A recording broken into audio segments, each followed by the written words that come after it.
ask you, who are you? As the great caterpillar said, who are you? Mm-hmm. I feel like this is such a hard question. Like, out of all the questions, this is probably the most challenging for me because I feel like I've lost a sense of identity that comes with being asked that question. As far as like experiencing ego death, you kind of lose a piece of what you believe is yourself. So now I would call myself a helper. I'm just here to help people, help as many people as I possibly can with the time that I have here. I'm a psychic, I'm a medium, I'm a healer, but I feel like it's more than that. I feel like words are so limited. I kind of get in where I fit in and do everything I possibly can. Cool, cool. I like that. Yeah, it's a nicer tone, just being a helper, just helping people out. Sometimes I feel the same way. It's like you're out there and you're just helping the world get along, just move along, and exerting that energy that flows from within. Mm-hmm. So, what is it that you do? Um, let's see. So a lot of what I do is activating people's energy or doing energy activations, although a lot of times I think people don't even realize that's what it is. And at first I didn't realize that's what it was either. But there are certain people here on Earth, and there's so many, that have these energy codes that are transferred to people through communication, through talking to them, being next to them, exchanging energy. And that is kind of like a little seed. So I plant seeds for people in their own brain so that they can have an awakening themselves as well. And when I talk about this to you, my brain is showing me specifically, the hieroglyphics, and they're showing like there's a being and the being is feeding the ankh to another being. That's what it is. It's the transference of energy. Okay. So helping others to wake up. Yes. Okay, I like that. All right. Now you consider yourself a walk-in. Mm-hmm. What does that mean? A walk-in it's a pre-made agreement. It's agreement that's made between two or more souls before the person incarnates on Earth to switch places at a specific point. And so my walk-in happened, it was February 22nd, 2020. And essentially I died. I died. And I went with God, and something came back in return that was not the same. Mm. Yeah, I did hear you explain that story in one of your YouTube videos, and I want to get into that in more detail later on. But before we get into after awakening, what was your early life like growing up? And what early life experiences led you to initially be on this path? I feel the need to say my life sucked really bad. I just didn't fit in. It was horrible. I felt very alienated even in my own family. I felt like I didn't belong there. Nobody understood me. I had two sisters, but they, like, even to this day, I don't feel like they're even my friends. They don't feel like family. Even my parents don't feel like my family. It doesn't really feel like I belong with them. So I always kind of held that feeling of being an outsider my entire life. School was awful. I did almost 10 years of Catholic private school. So you can imagine how fun that was for me. Yeah. Was a little torturous, but necessary, because I learned a lot of things that now are useful to me as far as decoding information and esoteric teachings.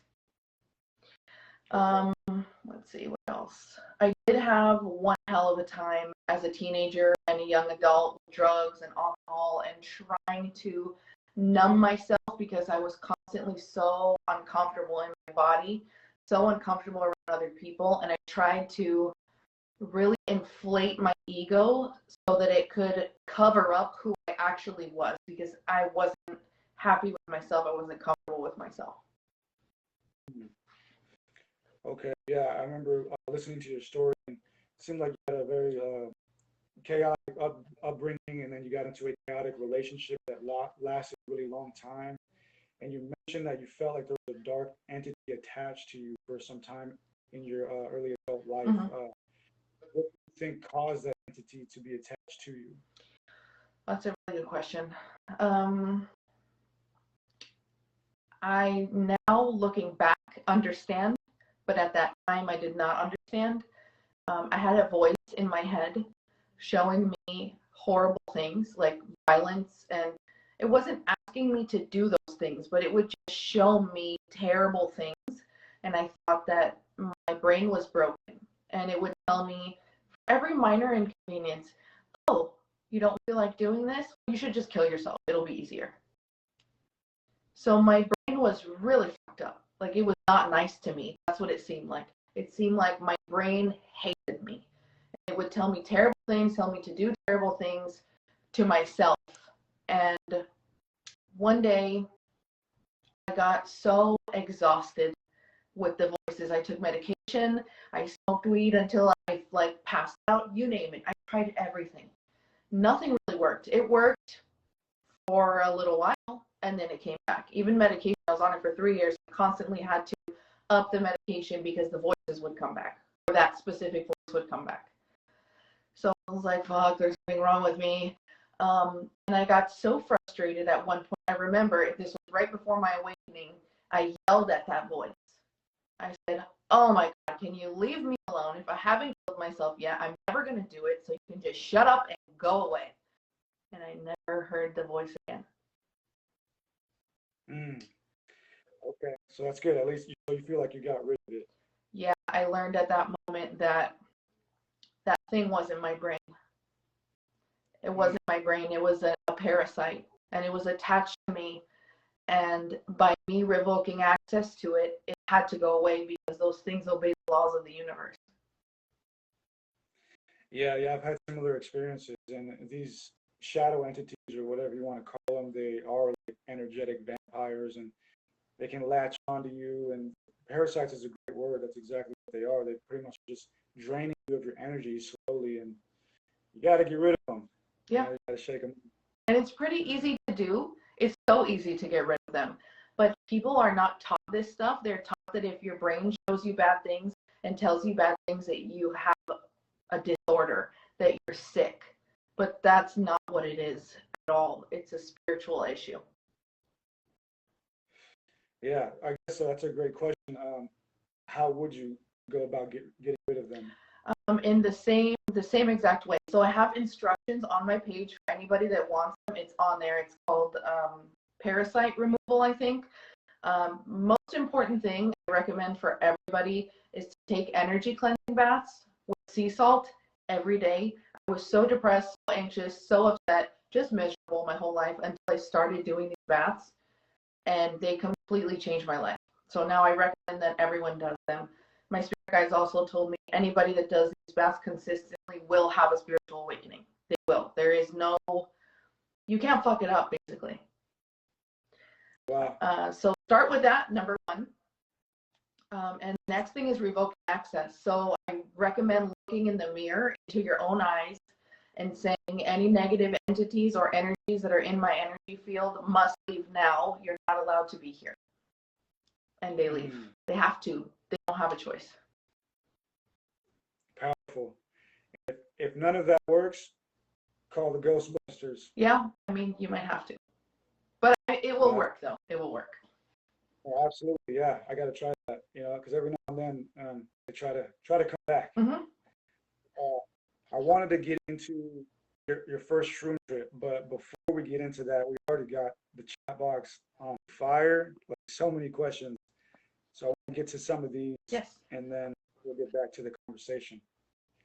So, question coming from I8 Eyeballs. How can you allow visions to enter your sight without focus? this is a good question.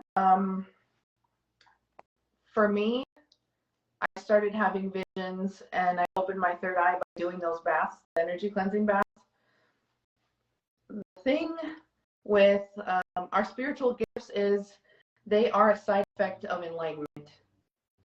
So if you work really hard on yourself, you stop drinking, you stop doing things you're not supposed to be doing, you stop hanging out with shitty people, you heal your trauma, naturally your energy centers are going to heal and you will have a Kundalini awakening. When that happens, you start to perceive things that you never imagined. You start to have these insane spiritual experiences. You connect with God. You see crazy things. You see the future. You see your past lives. It just happens because it is a side effect of enlightenment.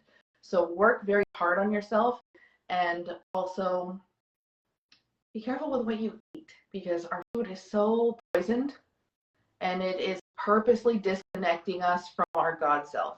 So be very careful with what you eat. The best things that you can eat, obviously, are fresh fruit and vegetables and really healthy things that are not packaged from the grocery store, because there's so many chemicals in those things. So I really do recommend kind of revamping your life and looking around at your karmic loops that you're in. I know that this is probably not where like the question was aiming to get, but the things that you want to experience, these the gift of sight it's a gift, because it comes after you work on yourself and you become a better person for yourself. Awesome. Powerful. Next question coming from the homie, a buxom pony. Have you experienced any recent portals / timeline merge / or astral incidents recently? I definitely have been feeling weird timeline movements. I think it happens maybe once a month, and it's because the energy is so intense right now. The other day, I think it was like 3 days ago, I noticed on my Instagram that there were a bunch of people that I didn't follow them. I don't remember following them. I was like, what the hell is this? They just showed up there one day. And I was like, this is really weird. So I went through and I unfollowed like 50 people that I never followed in the first place. It was so weird. I was like, okay. I don't know what the hell's going on, but this is weird. So it's like little things like that I notice that really don't make any sense. For me, it's more the way that I feel. That's how I know something has shifted or changed. As far as portals, the portals that I experience are through myself, if that makes sense. So I feel like I experience those maybe once or twice a week. Usually it comes through meditation or when I am out of my body. So I do readings and channeling sessions for people every single day. Usually it's like 3 or 4 people a day. So I'm kind of always in that space. So all the time, basically. Wow. Okay. Yeah, I've gone through similar experiences where sometimes like I just feel this energy shift, and it's like I'm in another timeline. It's a very powerful thing. But we're gonna get to the last question for now. I see everybody's questions. We're gonna get to the last question for now, and then get back to the conversation. So, question coming from SS Headley. What if you realize you are growing but you have reached a block? How can one break through the block? Well, let's see. The block, I'm going to channel a little bit. Any blocks that you feel are created by you yourself, and they aren't necessarily blocks, but obstacles to be overcome by you. So first ask yourself why you put a block there. I know it doesn't feel like you did it yourself, but you're here to learn. And so on the highest level, there is a part of you that's like, okay, what else can I challenge myself with? So ask yourself, why would I do this to myself? Why would I put this block here? What is this trying to teach me? And whatever that is that you feel, do your best to release it. And instead of thinking of it as a block, think of it as a lesson. And give yourself time. You're going to feel blocked sometimes. I feel like that every now and then too. Okay. Yeah, I like that. First ask yourself, why'd you put the block there? I really like that. All right, so let's get back into the conversation. So after listening to your story online, you mentioned that you eventually got yourself into your dream home in your life with your partner and kids or kid at that time, but you ended up feeling depressed and like actually wasn't going to bring you happiness. Can you speak on what that dream life was and why it made you feel that way? Yeah. I would say this was maybe 6 years ago. So 5 or 6 years ago, I was looking for God and I didn't know him. So I was looking for God my whole life. My whole life, I had a hole in my heart, and I was trying to fill it with anything, with alcohol, with sex, with friends, with money, anything that I could fit in there. I was trying to fill that hole because I was freaking miserable and I could not figure out why. So I worked really hard. One thing that I think a lot of us are blessed with is incredible manifestation skills. And so we can kind of manifest everything we want and really quickly, and that happens so that we can see that the things that we're trying to manifest don't matter. Because if you have this goal of having a house and this relationship and kids and this nice car and you never get to that goal, then you will die thinking that that's the goal and you will never find God because you never got to that goal in the first place. So it's a gift we can manifest so quickly. So, of course, I worked really hard. I got exactly what I wanted. I had a really successful business, a nice new car, the nice house. And I moved in, and the day I got in there, I sat on the couch, and a voice said to me, who cares? You have this house. Are you happy now? Are you really happy? You're not happy. And I was like, oh, my God, what did I do? It was a tragic moment at that time, because I worked so hard and it was everything that I wanted. And I remember sitting on the couch and it was so beautiful. And the voice was like, this doesn't even matter. And I was like, oh no. All right, cool. I'm still here. I'm stuck here in this house. I lived there for three years like that. Miserable. Houses in California are freaking expensive. So I was paying so much money. And I think at that point, within those 3 years, it was the most depressed I have ever been. I was so suicidal at that point. So freaking miserable. And I tried medication. I tried everything. I tried therapy. Nothing really worked. Everything was kind of like a little Band-Aid on a stab wound. So, I don't know if this is the next question, but the mushroom thing is what happened next. Yeah, I was going to get into that. So this led to your first mushroom trip. Yeah. How old were you when this mushroom trip took place, and what happened? I think I was 29, 28, maybe. I was so desperate.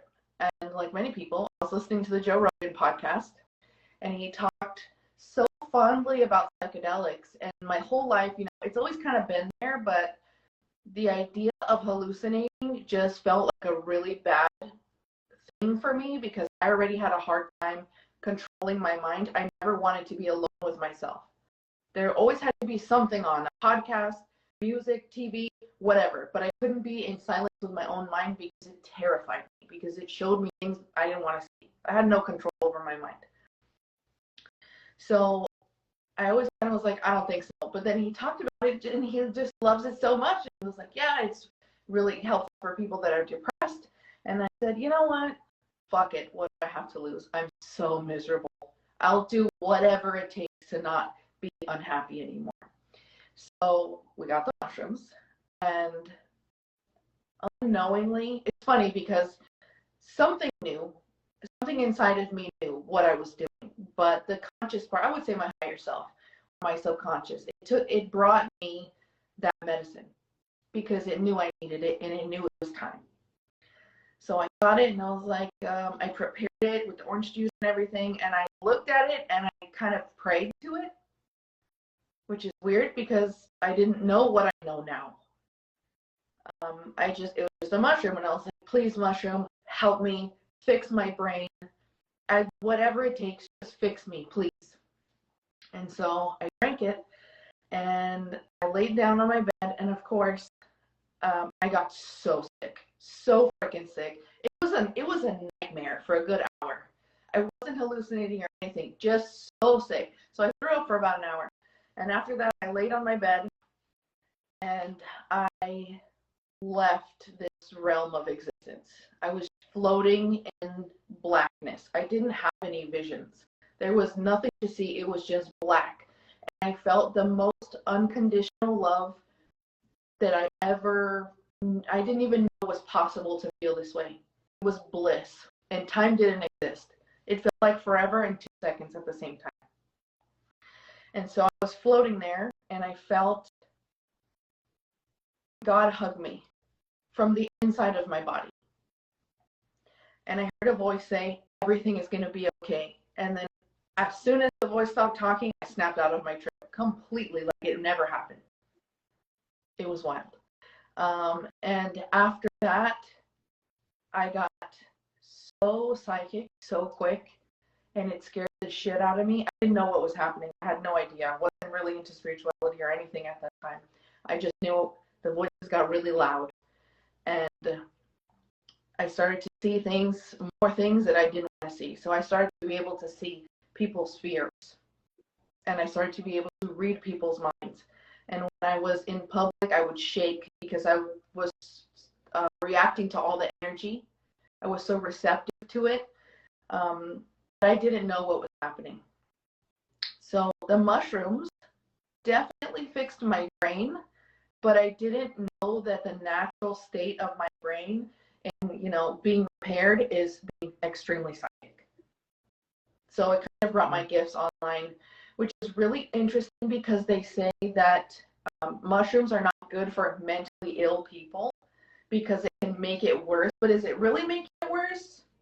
Or is it bringing their gifts online? Yeah. Yeah, there can be a fine line between what we call mental illness and just spiritual powers that are just misunderstood by the scientific mainstream. Yeah.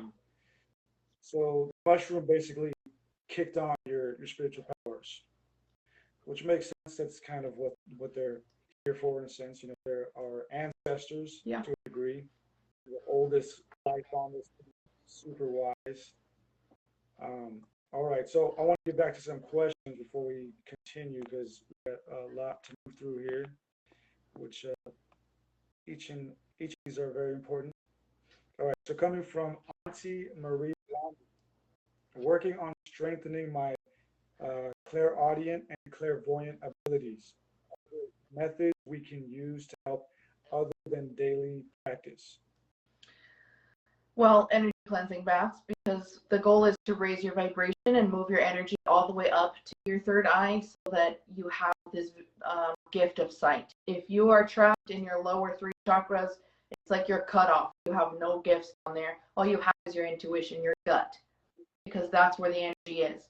But if the energy flows all the way up here, then this is what you have. You have the gift of sight, and you have your heart activated, which allows you to connect to the quantum realm and connect to the energy of others and kind of read their mind in a way. Meditation is really important. Meditating, third eye activation meditations are very helpful also. Let's see what else. Be with yourself. Also, you have to trust yourself. If you don't trust yourself, if you're wanting to have all these miraculous experiences, the universe is like, well, what the hell is the point? You don't believe it anyway. So trust what you see at this moment. Trust what you feel right now. Because if you don't trust it now, what makes you think you're going to trust it then?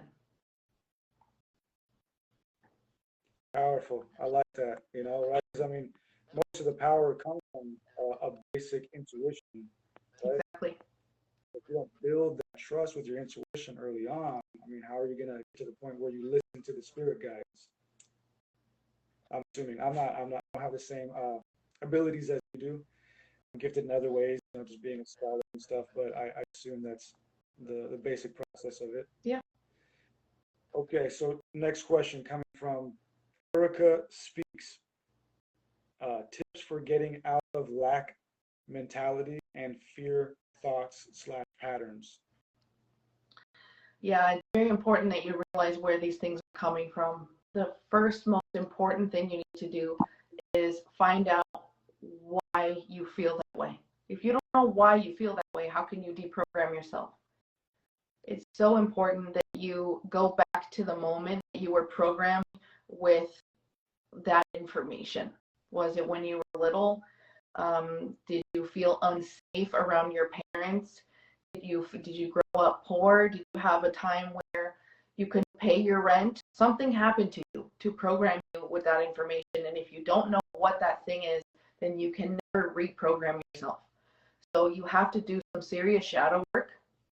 I don't like that term because it insinuates that we have a shadow, and that means we're compartmentalized into different pieces.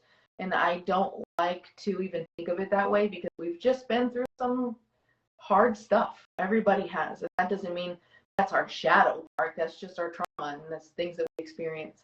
So you have to really take a long, hard look at the horrible things you've been through. A lot of people don't believe that you need to do that to heal, but I believe you do. Yeah, agreed. All right, so we're going to get back to the conversation, and I'll get back to the questions in a bit. Again, thanks to everybody for hanging out.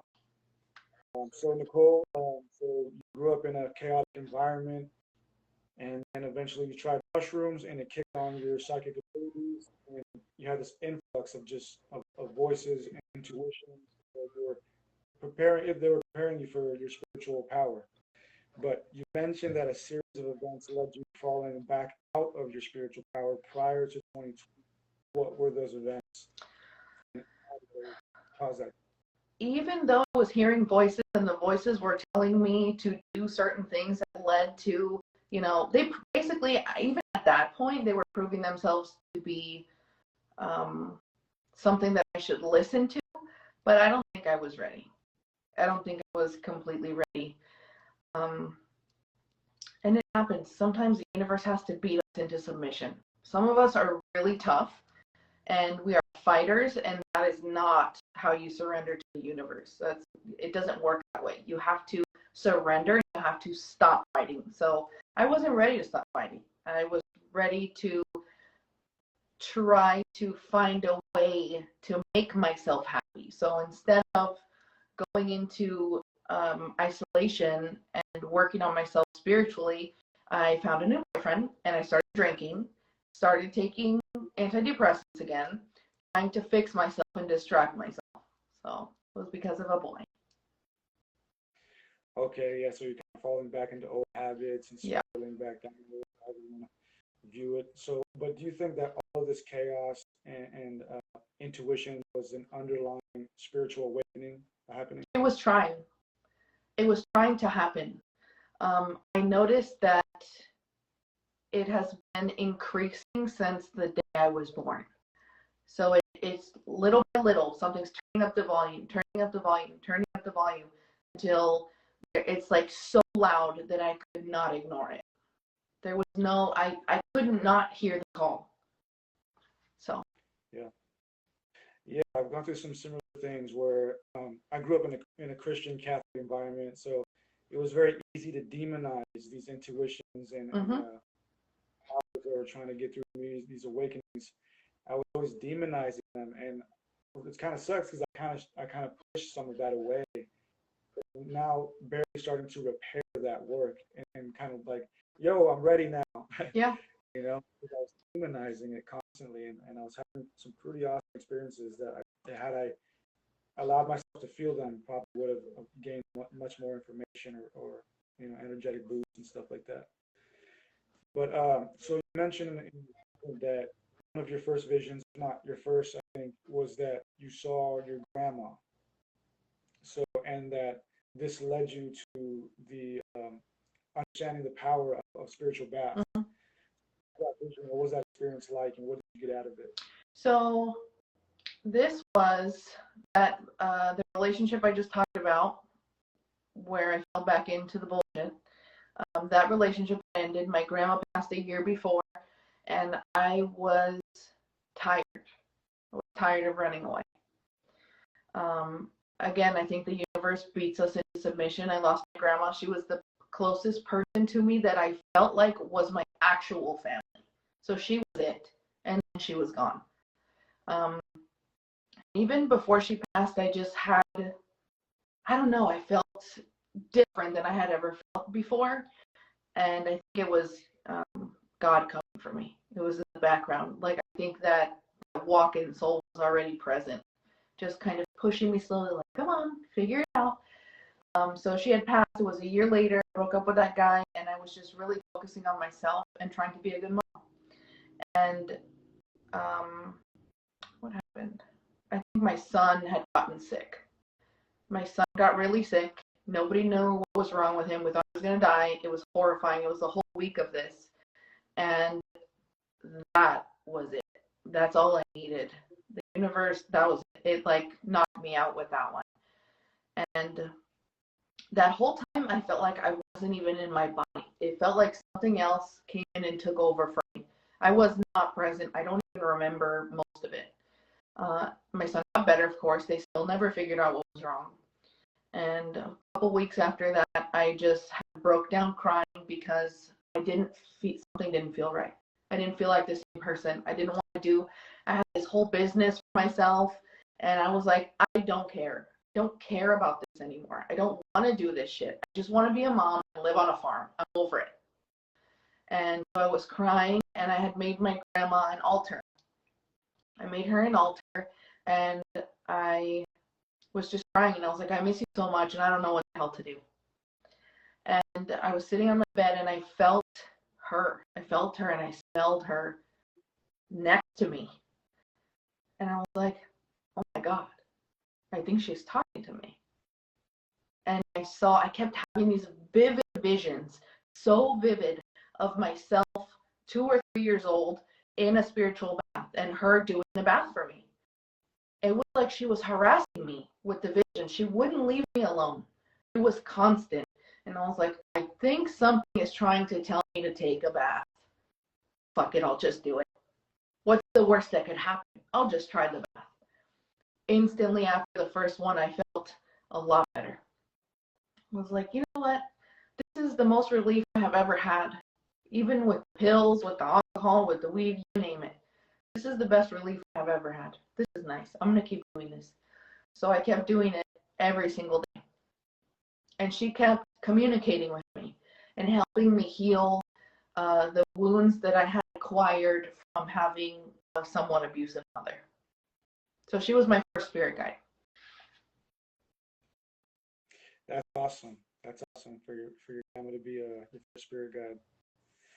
So, kind of going off of that answer and that story, you were on the brink of insanity and suicide during this time, Yeah. and then you went through your new journey of taking these spiritual baths. And I remember hearing you tell a story where there was a really intense one where some spirit or something was like dragging you in the water, and then you initially started your first walk-in, or if you will.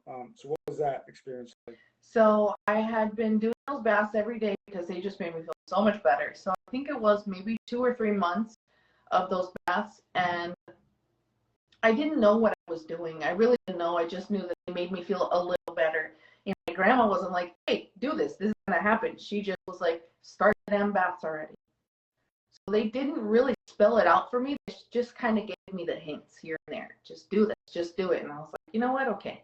So a few months after that, what happened? Let's see if I can recall. Oh, I started to see things. It wasn't only hearing things. Now I was seeing things. And I grew up in, which is so ridiculous, but I grew up in a Cuban house. So my mom and my parents were into Santeria, but sent me to Catholic private school. So I was all fucked up. It doesn't make any sense. But for me, the only thing that resonated was what I was taught by my mom about Santeria.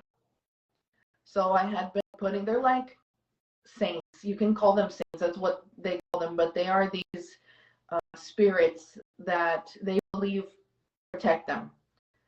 And that's the only thing that ever resonated with me. So I had a little altar for one of them. And I would give him food. I would give him water and a candle and bananas and pray and say, please, freaking help me. I'm losing my mind. I'm losing my mind. Please help me. So I was doing that the whole time because I needed something. I knew I needed God, but I didn't know what to do. So I did whatever resonated with me. So I started to see things, and it was so intense. Nothing felt real. I felt like I was going completely crazy because, again, the voices were getting louder. I was starting to see things more and more. And one day I was in the bathtub and my son was in the other room watching TV. So I'm in the bathtub and I'm sitting there and the room starts changing colors. The room turns purple, it turns blue, it's almost like dissolving in front of me. And I was like, I'm fucking going crazy. I'm losing my mind. I am losing my mind. And I said out loud, if you guys don't help me, and this doesn't get better, I'm just going to kill myself because I'm going crazy. I can't handle this. And I started almost yelling at myself. I said, wake up, Nicole. You have to wake up. And in that moment, something grabbed control of my body. I was no longer in control. I could talk, but my body wasn't mine anymore. So something started to push me into the water because I was sitting up and looking around. So something tried to get me to lay down in the water, and I was fighting it. Because if you don't have control of your body, you assume you're possessed. You assume it's evil because that's what we've been taught. We've been taught that everything is evil. So of course I was horrified. I was like, oh, something's trying to drown me now. Okay, fuck, this is scary. And my son was in the other room. So in my mind, it was going to kill me. That thing was trying to kill me. So I was fighting it because my worst fear is my son finding me dead in the bathtub. So I was fighting it. I was like, no, I don't want to die. I changed my mind. I don't want to die. So it's pushing me down. And I'm almost like submerged completely in the water. And I hear a voice say, go with God. And I was like, I don't want to die. And it said, go with God. And then in that moment, I rationalized with myself, God is good. God is something good. So if this thing wants me to go with God, it can't be something bad. Maybe I should just go. And so I surrendered to that. And I don't even know what I did exactly, but I listened to the instructions and I went with God. I left my body. And I remember floating outside of my body somewhere else, and that place felt exactly like that same void I went to when I did mushrooms. I felt unconditional love and so much bliss, and it was incredibly beautiful. So I assume that's what uniting with Source feels like. And then something else came into my body. It was something else. It reanimated me. There was really not a gap in consciousness. It just felt like I was gone for a minute. And something came back in. And the thing that came back in was not the same thing. It wasn't depressed anymore. It wasn't upset. It wasn't scared. It was happy and thankful and had motivation and was like, let's do this. Let's do life. And so I knew in that moment that I experienced something miraculous. It felt like a miracle. I didn't know what happened at that moment. I didn't realize that I was a walk-in, that was a walk-in experience. But I knew that I died and something came back. And I learned from, Catholic private school that that's what happened to Jesus. Jesus died and was reborn and came back. So it was like, this must be something from God. This is something biblical that just happened to me. So I got out of the bathtub and I got on my knees and I prayed and I said, thank you so much. I don't know what the hell just happened to me, but oh my God, I'm so happy. Thank you. And that was the beginning of my journey doing what I do. Wow. Yeah, you had a literal rebirth. Yeah. And spiritual, like literal baptism to a certain degree. Mm-hmm. That's wild. All right, so we're going to get to some of these questions. Okay. Thank you, everybody, for hanging out. Hope you're having fun. And again, thank you, Nicole, for hanging out. Of course. And playing the story. All right, so Mal Sukon, sorry for butchering that. How can I strengthen my ability to recognize good versus evil energies? I tend to try to see the best in people, but was recently told I need to protect my energy, which I agree with. How can I work on this? Well, instead of seeing what you want to see what's actually there. Because I think we want to believe that everybody is kind and good and beautiful. And I think most people at their core, they really are these things. but a lot of times the universe makes people treat us like shit so that we can learn to love ourselves. It's really important that you walk away.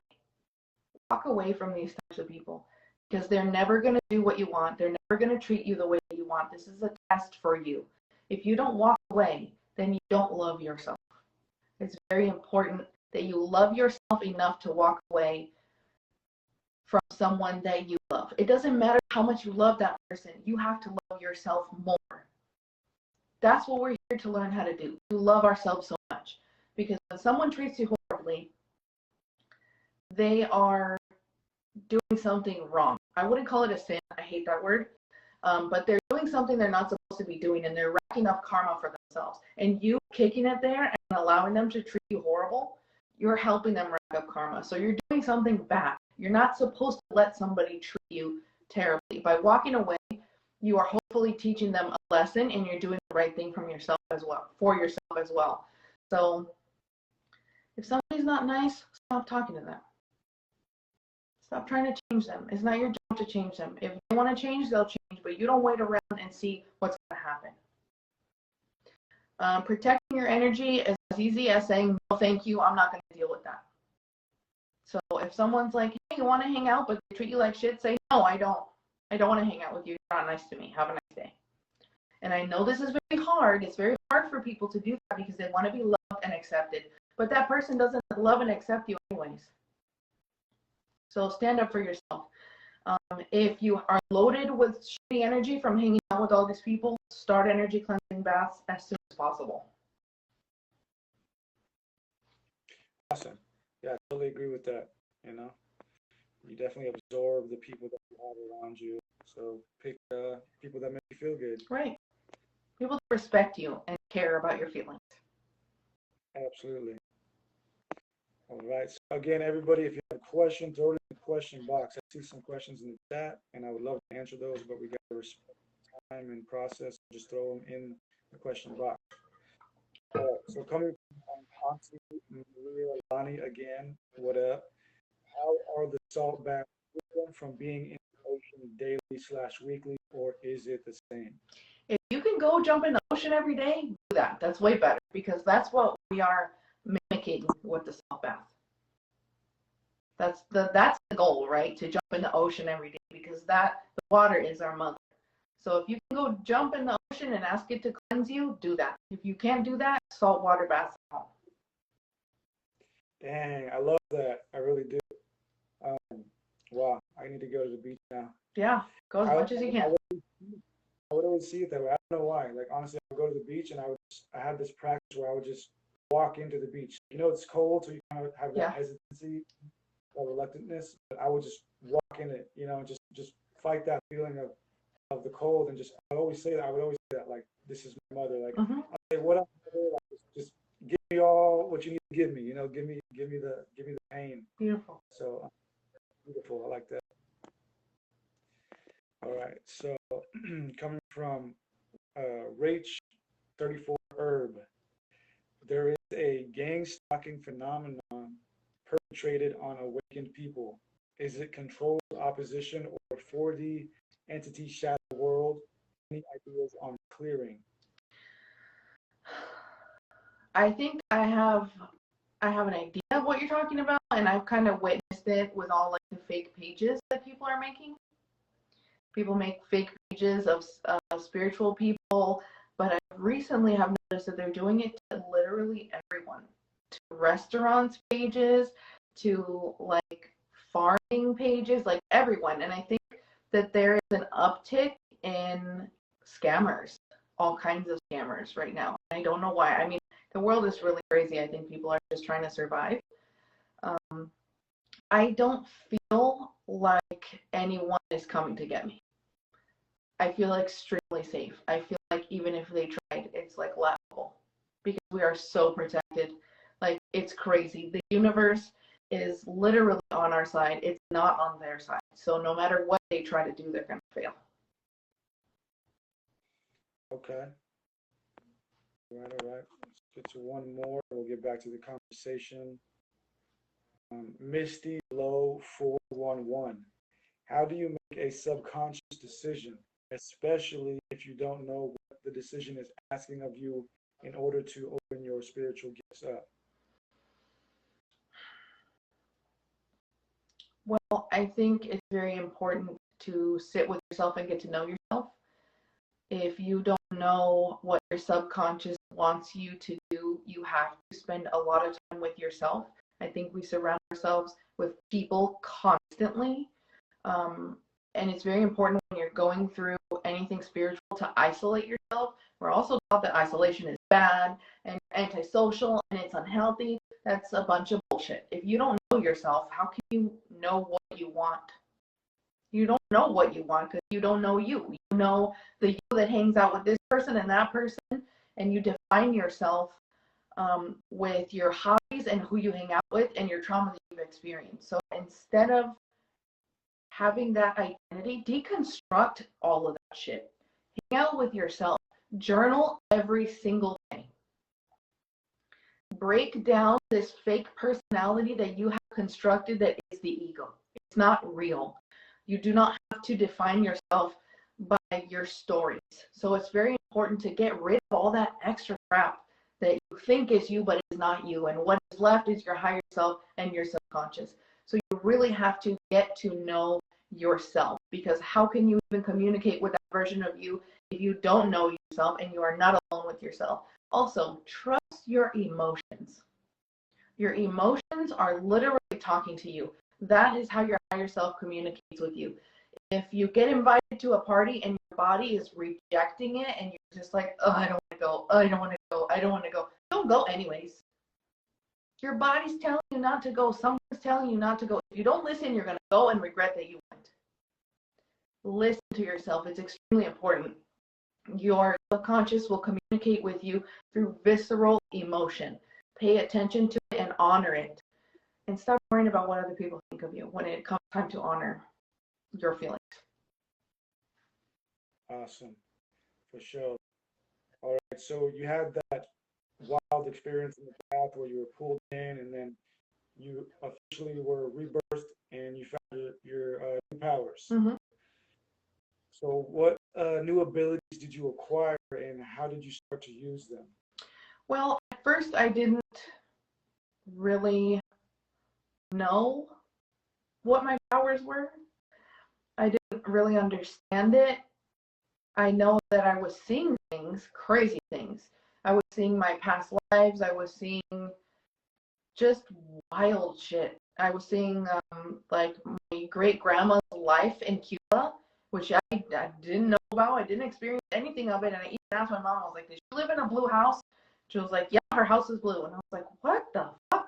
So I was seeing the life and experiences of my ancestors before me. So it was like I unlocked my junk DNA. All of that information from the DNA that was passed to me from ancestor to ancestor to ancestor became available. And so I wasn't in control of any of it. I was in my house for like 3 months, staring at the ceiling, just watching a movie playing in front of my face. And it was really debilitating for a long time because at that point I knew, because my spirit guide started talking to me. He started talking, it was very loud, and he was like, this is your life, this is what you have experienced before, this is what your mom went through. And I had such a different understanding of everything because I could see it all, and he helped me see everything. And so at that point, it was just those visions. And then I started to hang out with other people or see other people, and I just knew things about them that there was no way that I could know. And I also noticed that when I would have a conversation with someone, something would happen to them. They go into this weird trance and just look at me like this. And I could feel something happening. Like I felt this energetic cord from me to them. And I realized, oh shit, I'm changing people. And it was because I was channeling. So I was like helping them. I was planting that seed that I talked about earlier. I was planting that seed for them, doing that energy transfer. But it was not something I was doing on purpose. It just happened. So I started to realize I'm doing something for people. I don't know exactly what it is I'm doing. And after they would say, I don't know, but I just feel like I really need to thank you. I don't understand why, but thank you. And I'd be like, okay. It wouldn't even be a psychic reading. I would just be talking to somebody. And after that, my guides were like, okay, it's time for you to start really helping people. Of course, they use the words, build it and they will come. And I was like, build what? I don't have any money. What do you guys want me to do? I live in LA. What do I buy property? What do you ask me to do here? They were like, just build it. And I was like, okay, whatever. So I made an Instagram. I assumed that's what they meant. And then they asked me to get on TikTok also, which was funny. So I started doing cards because I didn't know what to offer, what to do. I was new to this. So I started with the tarot cards. And I know this is one of your questions also, so I will build it into my answer. Yeah. So I started with the tarot cards, and I'll give you one thing that happened as an example. So I'm doing the cards, and all I have to do is look at a picture of somebody to be able to see things about them. And I connect to them through quantum entanglement. So when I look at their picture, because I want to help them through my heart, I shift my vibration to match theirs. And then I see everything. I feel their feelings. I see what they've experienced, and their spirit guides start talking to me. At the time, I didn't know that. I was just doing the cards. And I started to see things. I saw someone being treated so badly. I saw her in an abusive relationship. And that's not what the card said necessarily. That's what I saw. And I was like, what do I do with this? And my guys were like, if you see it, you got to say it. And I was like, what if I'm wrong? I was like, if you see it, you got to say it. And I was like, okay, fine. So I said it. And she was like, how the heck did you know that? I didn't tell you that. How did you know? And I was like, I don't know. I just saw it in my brain. So it kind of started to evolve from that. And one day my guide said, no more tarot cards. And I was like, what the heck do I do? They were like, you don't need them. I was like, no, I think I do need them. And what do I offer people? I just look at you and know things? What do I even call that? I don't know what to call that. And they said, stop using the damn cards. So I stopped. And they explained to me that it's a crutch, that I don't need them, that nobody needs them. But it is a crutch because we do not trust our own connection to source, our own connection to our guides, and we don't trust ourselves. So we have this tangible thing that we can touch because it feels better to have something 3D. So they were like, no more. And I was like, okay. They said to me, this is way bigger than tarot cards. Throw that shit away. And I was like, okay, fine, guys. I'll throw it away. And in the last 2.5 years, my gifts have evolved even more. I have been able to, I know now that I tap into the Acoustic records. I did not know it then, but it's kind of, I live there already. My consciousness is always in that space. Anytime I want to go there, I just think about it and I go. Another thing that I have been able to do is, this is fairly recent, is feel the energy stuck in someone's body. So let's say someone has a heart blockage because they were heartbroken and they don't trust anybody. So I will feel pressure in my chest, and I feel like an energetic pressure, and then I kind of feel like I'm choking, like the energy can't move. And after I feel that, I will say to them, do you have heart issues? Did something happen to you? Do you feel pressure in your chest? And they're like, yes, I can't breathe. I feel this, I feel that. And I'm like, okay, you have a blockage there. And it's usually pretty quickly after that we are both able to release that blockage together. So I believe it's a transmutation that's happening because I'm quantum linked to that person. I release it and they release it at the same time. But yeah. Wow. I like that. If you see something, say something. Very important. It's like that saying at the public transportation, like the bus. Yeah, It's exactly. Say something. The spirit guides are like the spiritual bus drivers. Right. Hey man. I didn't even think about it. I didn't connect that. You're right.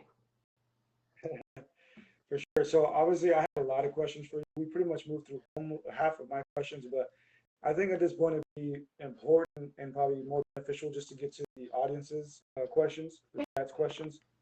So I'm going to just go through all of their questions because this is what we're here for. You know, we're here to help the people.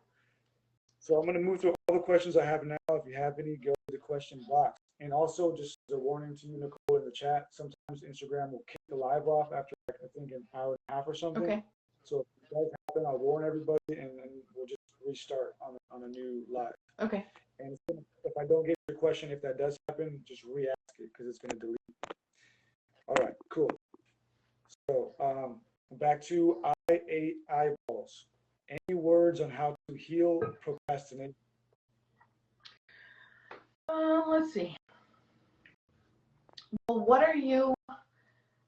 what is the thing you are procrastinating to do? Like, what do you not want to do? What is the thing that you don't want to do? If it's like folding your laundry, it's okay. I get it. You're a human being. Why would you want to do your laundry? Stop feeling guilty for not doing your laundry. It literally doesn't matter. It doesn't matter. And at the same time, you're the one that's making your life a little more inconvenient by not doing it. So it's up to you. If you don't do it, the world's not going to crash down on your head. If you do it, cool, whatever. But stop making yourself feel bad for not being extremely productive all the time. It literally does not matter. If the procrastination is around something serious, let's say communicating with someone, you have to fight through that. You have to fight through it and do the thing that you know you have to do, because if you don't, you're keeping yourself in limbo. So it depends on what it is. If it's a serious thing and it's important, you have to fight yourself, because that procrastination is your ego. It's trying to keep you suspended and not moving forward. It's like it feeds off of you. You don't want anything to be able to feed off of you. So if there's something that you need to do that you don't feel comfortable doing, you need to fight that discomfort. You need to fight your ego, because there's a little war at all times happening inside of each one of us. There's a little devil and there's a little God, and they are always at war with each other, and you decide who wins. So I suggest fighting the little devil, because he will not take you anywhere good. I like that. All right, coming from Velvet and Suede Boudoir. Does THC block or enhance spiritual gifts? Very, very, very good question. As I mentioned earlier, I smoked a lot. I smoked 15 years every single day because I was trying to find God. And at that time, my vibration was so low. So smoking a little bit would raise my vibration a tiny bit and make me feel a little better. But after I started doing those baths and healing myself, my guide said to me, "You don't need to smoke anymore." And I was like, "Oh, yes, I do. I'm not stopping." I was for sure I was going to smoke for the rest of my life till I was a grandma. And they were like, "Stop it. You don't need it. Just stop for one day." And I was like, "All right, fine, I'll stop." So I quit for a year. And then one day I did it again. And when I did it again, it made me feel horrible. I had the weirdest visions. I was not in control of my mind. It was bad. It was a pretty bad experience. So what I have learned is that cannabis is a medicine. And if you're not sick, why are you smoking it? Or why are you consuming it? It's medicine. You can abuse anything. You can literally abuse food. It doesn't matter what it is, you can abuse it. If you're smoking to just smoke, you're doing it wrong. So it will potentially keep you from growing into the person you're supposed to be, because are you using it to run away from your life? So yeah, I like that. Yeah. I have similar sentiments.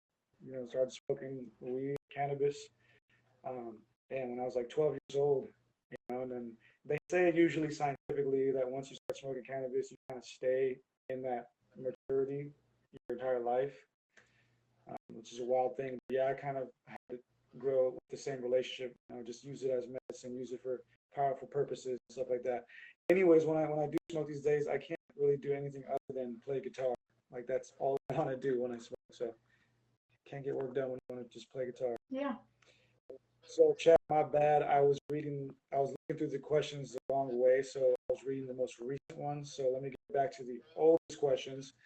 All right, go. So starting with small, mighty, mighty. Does it have to be sea salt, or does Epsom salt do the same thing for these baths? Sea salt. Remember, we're trying to replicate the ocean. Sea salt, as natural as you can get it, or Himalayan sea salt, but definitely sea salt. Also, If you have any crystals, polished crystals usually are the best. Put them in the bathtub. It will magnify the cleansing action that you're experiencing. I like quartz the best, in my opinion. It makes it extremely powerful. For sure, for sure. All right. Coming from Jilly Willy One. Is being connected to your higher self the same as being psychic, or is the deep sense of knowing things a decoding for our own guidance? This is a good question. You do not have to be connected to your higher self to be psychic. So I explain it in this way. I feel like we have three gifts or three brains. We have our solar plexus, which is our gut, that's our intuition, that's our knowing. And you have that even when you are blocked and when you're stuck in the first three chakras. You still have that. You're pretty much cut off from everything else because your energy is stuck there. But you still have that feeling like something punched you in the stomach and you just know things. When your energy is able to move up to your heart, you then become psychic in the way of feeling. So you start to feel what other people feel. You just have a feeling about this thing. And so that connects you to the quantum realm. That also connects you to everything and everyone around you. So that's a different type of psychic. Then you get to the third eye. If you can get your energy up to that point, then you see. You see things. You have visions. At that point, it's very easy to connect to the Acoustic records and have these flashes of, I guess, memories that don't belong to you. That's what they feel like. It's like there's a movie in your head. After that, the higher self is high above that point. So at that point, you're completely psychic. But your higher self lives like 20 to 30 feet above you in a ball of light. So you have to raise your vibration. It cannot come down because this is too much density here. So all that can come down is like a little light. It's like a tiny spark of God that animates you. Your higher self is way up there. So you have to really raise your vibration and work on yourself and clear everything in order for your torus field to encapsulate that ball of light. And then you are connected to your higher self. Wow. All right, all right. So coming from Whoa Nelly, unattached and not afraid, but I don't know why I can't consciously call these beings in when I'm in a conscious state. I don't know if perhaps I blocked my clairvoyance as a child, but can you please advise? Again, I'm going to recommend the baths for you because look at it like this, you're a radio. Your consciousness is a radio. You have a frequency. Whatever you're trying to talk to also has a frequency. If the frequency of your consciousness and that thing do not match, they are not available. It is not because you're blocking yourself. It's because your frequency is not matching that being or that specific thing. So it's really, think of it as a radio station. You have to tune your consciousness to that radio station. Most of these spirit guides and ascended masters and ETs, whatever it is you want to call them, they have extremely high vibrations. So you must raise your vibration very, very high in order to match their vibration and pick up their frequency and be able to talk to them. For sure.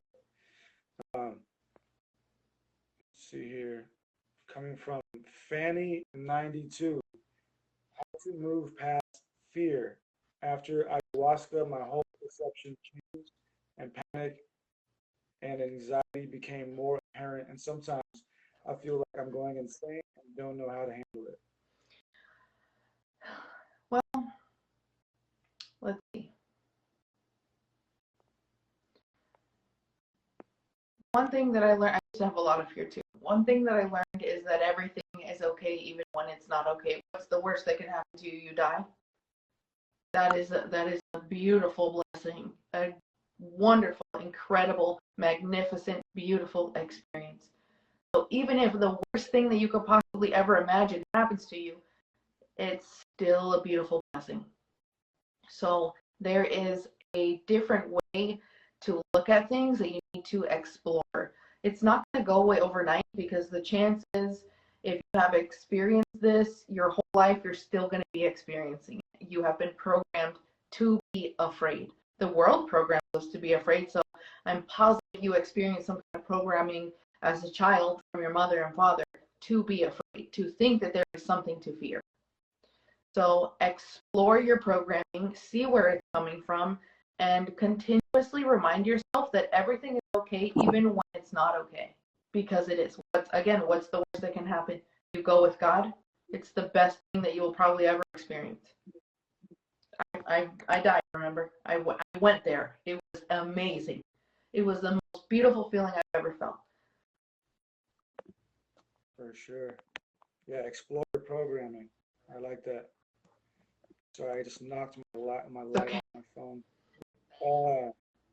So, question again from Velvet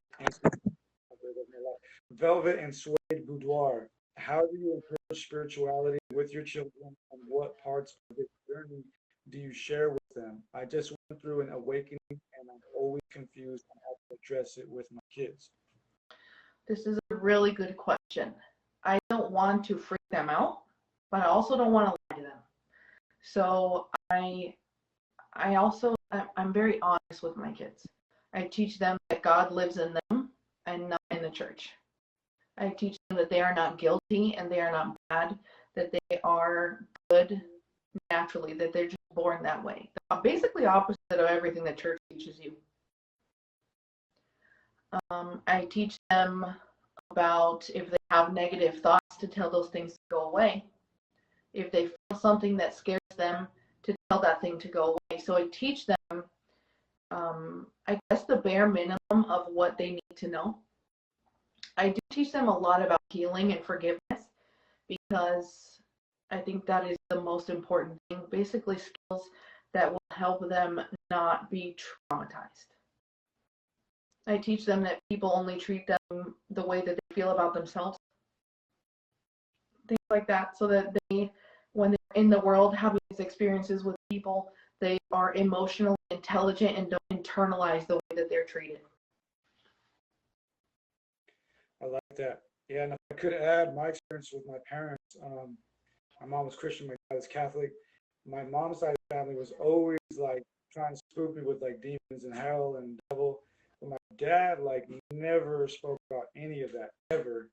I barely realized it like a year ago. I was like, whoa, like I had to talk to him. I was like, you never brought up hell, demons, or anything, and he's just like that's unimportant. Mm-hmm. The importance of God, you know. So as an adult looking back, I really actually appreciate my dad doing that. You know, never trying to spook me with hell and the devil, and just showing what a rigorous, spiritual life is. All right, so question from the homie again, a buxom pony. You use salt baths. What about salt around bed area? For me, it is the water. It's the salt water that does the work. I don't know why exactly, but I do know that the salt needs to be in the water. So I think putting a cup of salt water under your bed or next to your bed is a good idea and keeping it there. That's one thing that I learned when I was little. You put a cup of water at the front of your house and it traps the bad stuff in it. Yeah, I think it's the water. It's not necessarily the salt alone. For sure. All right. Yeah, we got a lot of questions. Let me see here. Instagram's being pretty nice about keeping us up. But before we get back to the questions, I do want to ask you one that I think would be important to the chat. Who was your first guide, and how did he introduce himself to you? Well, aside from my grandma, my first spirit guide, he came to me almost immediately after my walk-in experience happened, and he started to communicate very loudly. It was the same being that I was giving offerings to. And I didn't really know what I was doing. I just felt called and connected to him. And I guess I wanted his help, and he heard me. So making an altar for different things, they literally hear you and they will help you. So there's a lot of power in that. but he first started communicating with me. He has a lot of different names. I have learned over this time communicating with him that he has incarnated as so many different beings. But in Santeria, his name is Elegua. He's also called Papa Legba. There's a lot of negative stories about him. None of them are true. He's just the most beautiful being. He's so kind. He's like a nice, sarcastic grandpa. He also communicates with me in the form of thought. So, yeah, so that's him. He just, Hermes, there's so many different versions of him. So that's how he came to me, because that's how I already knew him. Because I didn't know who Thoth was when I had my awakening, but I knew who Papa Legba was because I was already working with him. So that's how he communicated with me first. And he said, hey, I just want you to know you're my daughter and you have a lot of work to do here. And I was like, what the hell are you talking about? There's a voice in my head telling me he's my dad. This is nuts. This is so nuts. So for a while, I didn't believe him. But he taught me that I have the gifts that I have because I am related to him. And I don't know if that means this physical body is related to him or that means the walk-in is related to him. I think it's the walk-in. Okay. Did he have like an image when he first appeared to you, and has that image changed? Does he come in different forms, or is it always the same image? It is usually the same. Sometimes it's slightly different, but it's always the same. He's a really tall black man with skin like onyx. That's how his skin looks, like black and so shiny like a stone. Sometimes his face changes, but it's always the same energy. He's like really big and his skin is super black and beautiful. That's cool. That's dope. That's dope. Thoth has played such a huge role in so many people's lives. I mean, just the history of humanity and Earth in general. He's awesome. All right, cool. So I want to get back to the chat. Coming from DIY Mindset. How can I let go of fear for channeling, Maharic seal, or just higher self guidance? Well, with channeling, this is a very challenging one. So channeling, you have to learn how to let go of your body. And if you have issues with control, that's going to be really hard for you. Essentially, you're not in control anymore. You're giving something else your body to borrow for a little while. And I think that feels terrifying because it kind of feels like death. When we leave our bodies, our ego is kind of like, no, get back in here. We're not ready to die. So there's a part of you that's afraid of it, but that's your ego. It doesn't want to be dismantled in any way. And when you leave your body, you don't take your ego with you. It doesn't want to die. So it's trying to hang on as hard as it can. So it's like, oh, don't leave. You're going to die. So it's like, it's trying to scare you. So if you have fear around it, you have to know that fear is not necessarily yours, but it's false. It's a control device that's in place. So you need to override that fear with peace and knowing that everything is going to be okay. For sure. I like that. Real quick, Nicole, how are we doing on time? I don't want to just keep asking you questions. We're good. I think we can do probably another 20 minutes. Sure. Cool. I'm cool with that. All right. Moving through these questions. I'm actually going to just jump around through the questions because some of these I feel like she's already answered in a certain way. But I want to get to one blessed diva. Do you see me moving in the near future? Thank you for this live. I am grateful. I love this question. So I will explain to you a little bit. People ask me questions like this all the time during readings. There is no set reality in which you are going to experience with 100% certainty, because that is not the type of universe that we live in. Imagine for me that there is no such thing as destiny. You choose your destiny. You choose what you want to experience. If you want to move, make the choice to move. Make it happen. Apply your conscious energy, manifest it, make it happen. If you don't do that, it's not going to happen. So it is up to you. And that is the beauty of free will. Because we have free will, there is no, your higher self isn't deciding everything all the time. You get to choose what you experience. So if you would like to move, then move. Yes, you will move. If you don't make a conscious choice and put in the energy that is required into that reality to bring it into fruition, then no, you're not going to. But it is up to you. You choose your own destiny. You have the power. Like that, yeah. It's all manifestation, right? It starts with the vision, Yes. the vision board, and then the action. You can go any which way, really can. All right, coming from Ellie Boss. What do the Acoustic records look like, and is it the same for everyone? It is the same for everyone. The records to me look like the nicest, most fanciest library you've ever been in your life. The ceilings are super, super tall, and it's almost like they're glass, like there's glass domes maybe. There are pillars, huge pillars on the side, and in between the pillars there's like little pockets with what looks like shelves, and books on them kind of. And then when you kind of walk down the hall a little more, there's this big thing that looks kind of like a globe. It's like a big orb thing, and it's encased in this gold metal framing, and you kind of look at it and then you see things.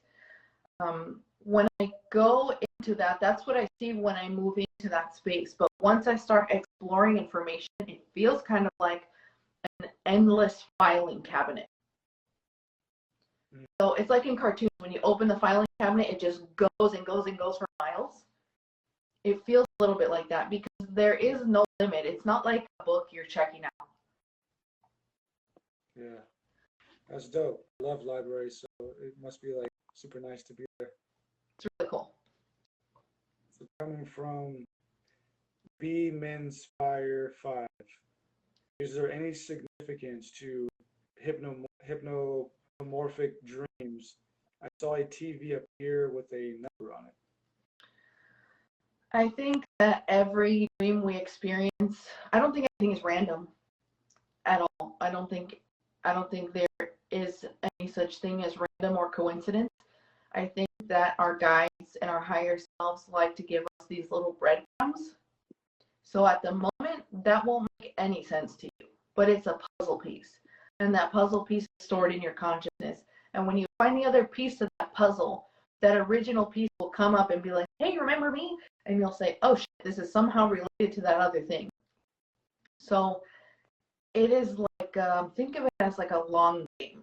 Like you are putting together this puzzle and you're collecting pieces throughout your life. And one day the whole puzzle will be made and you'll say, oh my God, this is what they were trying to tell me. So it's kind of like that. For sure, for sure. Just going through these questions, seeing what you haven't like already kind of gone over. Here's an interesting one. Okay, coming from Jess Stevenson. How do we unblock our solar plexus? I feel heaviness daily. This has a lot to do with feelings of unworthiness, maybe being abused as a child, being neglected as a child as well. So again, very important for you to know where it's coming from. If you don't know where it's coming from, then you cannot heal it. You have to feel it to heal it. The energy cleansing baths will really help you with that a lot. When you're in there, ask for help. It's really important to ask for help. Ask your spirit guides, ask your higher self, ask your angels, whatever you want to ask. Ask for help and give those things permission to help you. And then meditate while you're in there. More than likely, some terrible things you have experienced will be brought to your attention, and you will feel like you're being consumed by the emotions that are associated with that thing that you experienced. And it's a good thing when you feel that. It feels like you're dying, but allow it to consume you. Allow the wave to crash over you. Do not run from it. Lean into the pain and cry it out. It really does feel like you're dying. It feels like you're dying and being born at the same time when you release these types of things. And allow yourself to feel those feelings. And if you want to scream, scream. If you want to cry, cry, whatever it is you feel. If you want to sing, do it. It's your body trying to release the energy. But ask for help and do the energy cleansing baths. While you're in there, it's a lot easier to release these things because the water allows this energy to move freely from your body. So, yeah. Absolutely. A lot of questions here, but I'm going to only ask 2 of these, and then we'll get to wrapping it up. So thanks again, everybody, for hanging out, and make sure to follow Nicole and her work, and follow me if you're not. So first, the last 2 questions, which I think is very important. My son has told me he's being attacked by spirits. How can I protect him? You need to teach him how to tell those things to leave him alone. Teach him that he's powerful. Teach him that they have to listen to him. You have to teach him that he's powerful, because if he doesn't believe that he's powerful, then he won't think that he has any control over what's happening to him, and he does have control. I actually recently had a talk with my niece. She's 5 years old, and she tells me that she sees shadows moving at night. And I told her, you have to tell them, go away. You're not allowed to be here. You're not allowed to talk to me. Go away now. I'm not afraid of you. Then they will leave them alone. That's exactly what we have to do. I think we have to teach them that they're very powerful, because they are. Very important. Yeah, I grew up with a lot of little cousins, and they're always afraid of the dark, and I was too at their age. But as you get older, you realize there's nothing there. Yeah. So I would teach them that very young. There's nothing there, man. You know, and I would teach them to walk into it. Walk in the closet. You'll see there's nothing there, and over time it would strengthen their mental confidence. Mm-hmm.